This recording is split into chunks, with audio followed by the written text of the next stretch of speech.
Baldoví, ¿a usted le parece correcto que Mónica Oltra no vaya a asumir ningún tipo de responsabilidad por los 175 casos de abusos sexuales a menores tuteladas en la Comunidad Valenciana? A mí lo que me parece incorrecto es que el Partido Popular de Castilla y León se esconda y se niegue a declarar en el juzgado por un caso de financiación ilegal. Hola, señora Oltra. ¿Tiene usted algo que decir ante la Fiscalía diciendo que oculté usted las pruebas de abuso sexual a una niña de 13 años?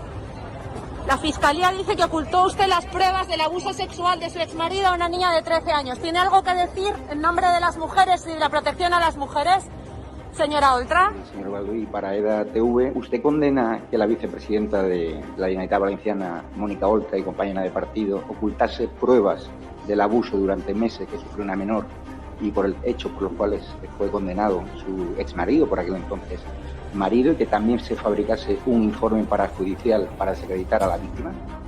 Yo condeno que se den siempre informaciones falsas. Muchas gracias. Ha sido estupendo. Lo dice la Fiscalía, no lo digo yo. No. Señor Puig, ¿apoya usted a Mónica Oltra a pesar de que la Fiscalía ha dicho que escondió las pruebas de abuso sexual a una niña de 13 años? Son palabras de la Fiscalía, señor Puig. ¿No tiene usted nada que decir sobre esto? Es su vicepresidenta. ¡No me empujes! ¿Por qué me empujas? ¿Por qué me empujas?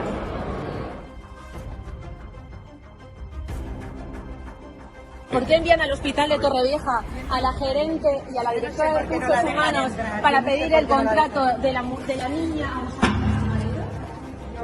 ¿Por qué envían ustedes a pedir el contrato de esa niña, señora Oltra?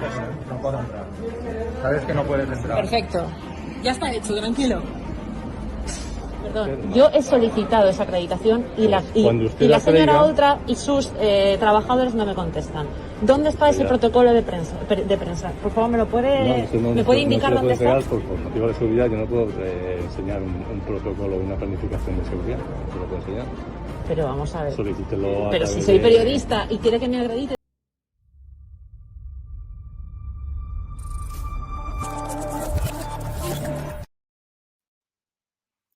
Hola, buenas noches. Día 26, miércoles, segundo programa de la semana. Vamos a entrar directamente en el programa. Hoy estaremos solos. Javier está en un acto en Valencia y vamos a intentar explicar un poco y dar un poco más de contexto a esta llamada por fin de Pablo Casado a Pedro Sánchez. Parece que Pablo Casado nos ha hecho caso, supongo un poco, porque es algo que llevábamos comentando desde hace días cuando dijo esa frase para nosotros un poco errónea de que llevaba meses y meses esperando que le llamara Sánchez, como si tuviera que ser Sánchez quien tomara la iniciativa. Esta mañana se le había recordado la ministra de Política Territorial, que había dicho de que, por favor, que levante el teléfono Casado y le llame. Curiosamente ha sido levantar el teléfono y llamar y Sánchez se ha puesto al otro lado del teléfono en una conversación que según parece ha sido menos agradable de lo que nos hacen o nos quieren hacer ver.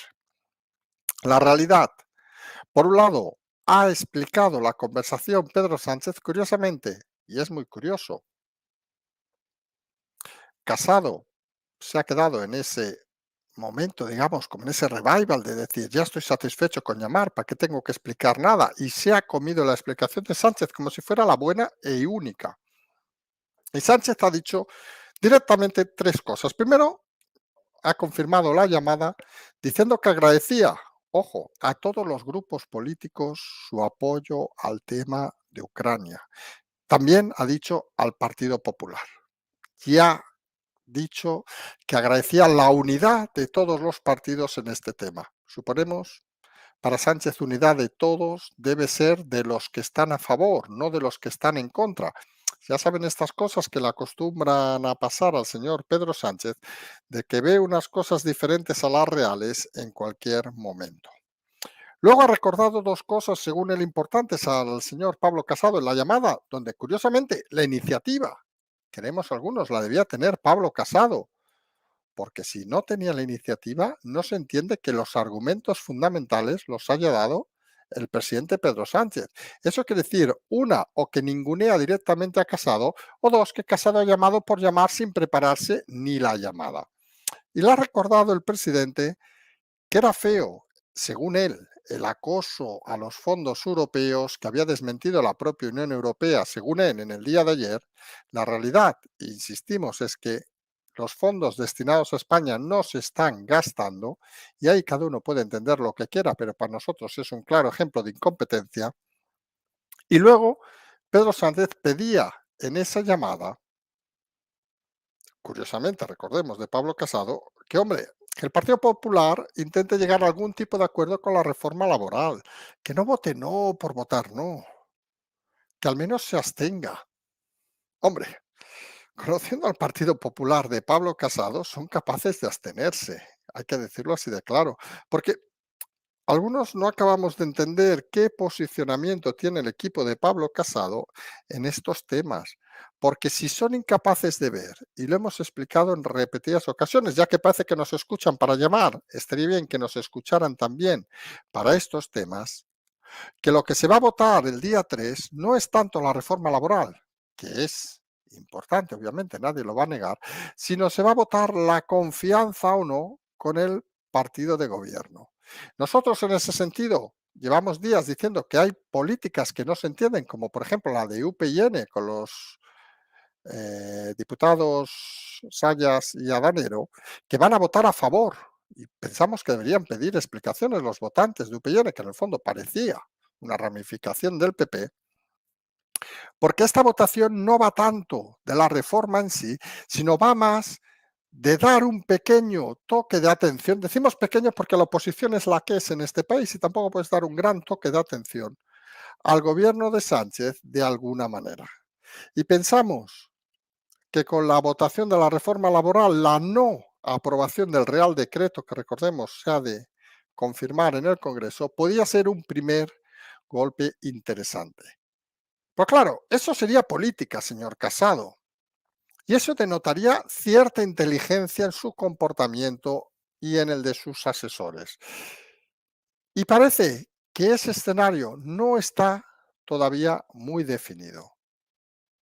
Lo inaudito de la situación es que tú haces, y vamos a la esencia de la llamada de hoy, la llamada por fin de Pablo Casado, que tú haces la llamada, pero los temas te los coloca quien recibe la llamada. Y esto es muy curioso. Siempre ponemos ejemplos, a veces muy simples, pero que se entienden bien.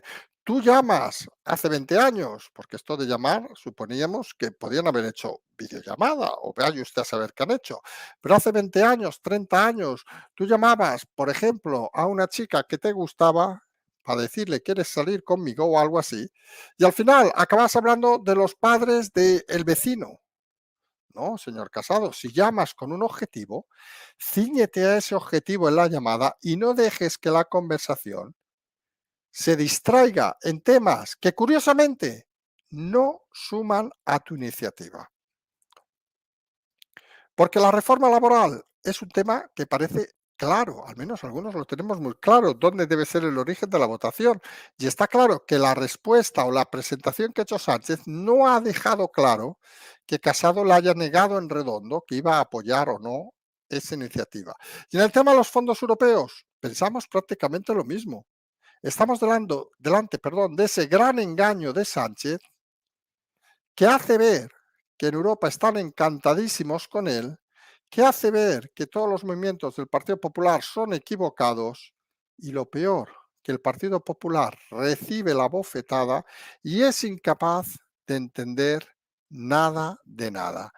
Y cuando tú haces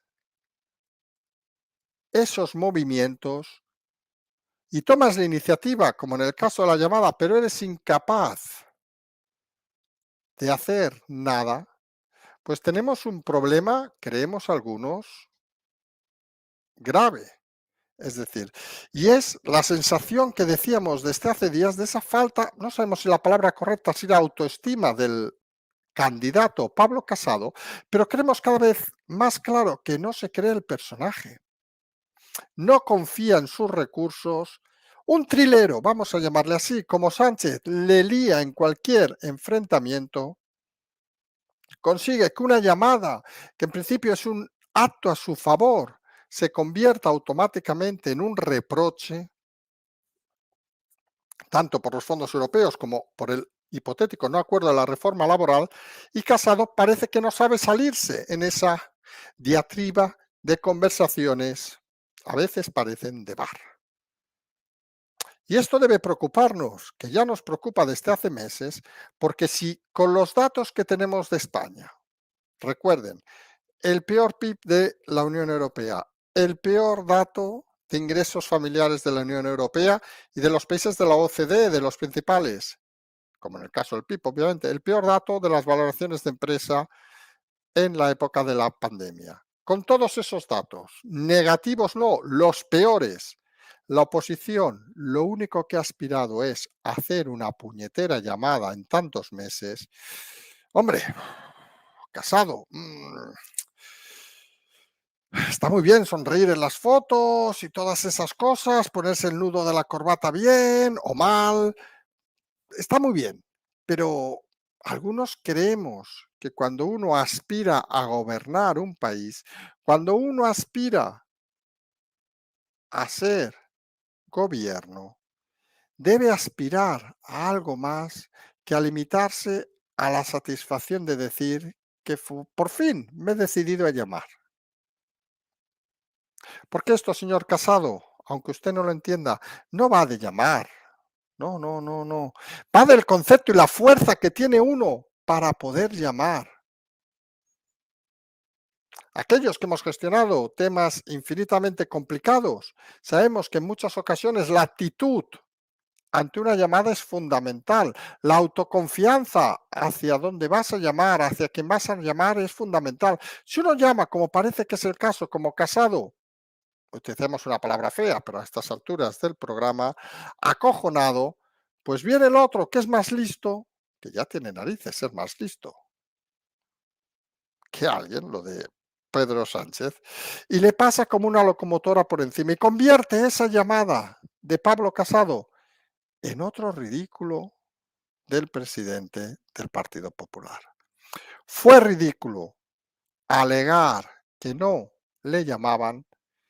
Es ridículo llamar cuando se lo recuerdan, nosotros incluido, pero lo peor de todo es que es ridículo llamar y que te metan la conversación por un camino que no tenías pensado de ninguna manera.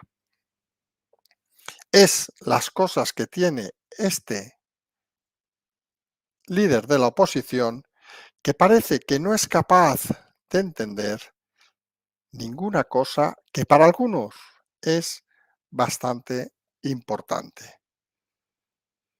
Hoy además hemos conocido de esas noticias que nos parecen cuanto menos curiosas, que ha sido ese tuit, esa información, digamos, de Pablo Iglesias, donde decía que conocía los resultados del CIS antes de que nadie los supiera. Visto el error, rectificación, pregunta ya en el Congreso del diputado Pablo Cambronero sobre cómo conoce esos resultados, que al final lo que nos hace ver, recuerden, aquí intentamos siempre que la gente intente analizar las cosas, pero no tanto por las cosas, sino por la esencia de las cosas, pues que Pablo Iglesias sigue teniendo suficientes, llamémosle contactos, suficientes conocidos, no sabemos exactamente cómo llamarlos, suficientes informadores para disponer de una información que por concepto jamás debería haber dispuesto. Y eso es algo que debe preocupar y mucho, porque estamos hablando de una cosa como el CIS, que entre nosotros tiene la importancia que tiene, los resultados que ofrece tampoco es que sean nada del otro mundo, da por cierto que en Castilla y León, en una encuesta de 7.000 personas, recuerden que las buenas encuestas no es necesario el número de personas sea mayor, sino el análisis muchas veces de las preguntas, y da la victoria al Partido Socialista como único referente que las da. No es que la dé aparte como único referente, sino que es que el resto dan una mayoría clara y holgada en la suma de Vox y del PP, que parece que aquí no se da.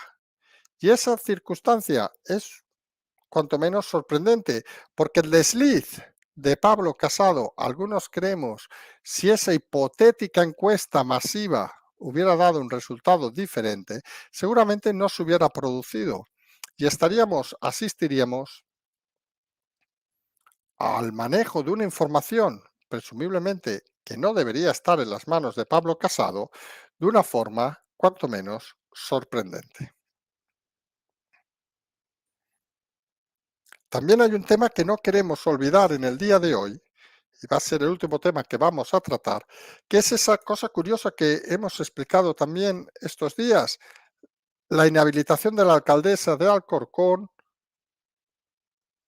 por el juzgado mercantil número 6 de Madrid.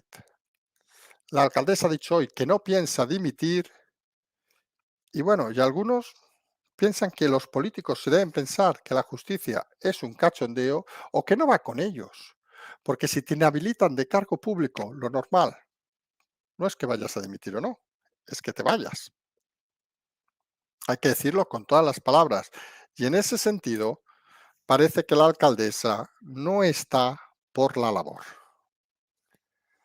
Vamos a cerrar hoy este espacio. Nos vamos a emplazar, recuerden, al lunes de la semana que viene. Siguiendo con estos temas, vamos a ver una semana muy interesante la próxima semana, con actividad importante en el Congreso, y nosotros simplemente acabamos, como siempre, con nuestro seguimos. Pero perdone, ¿de qué medio es? EDATV. ¿De?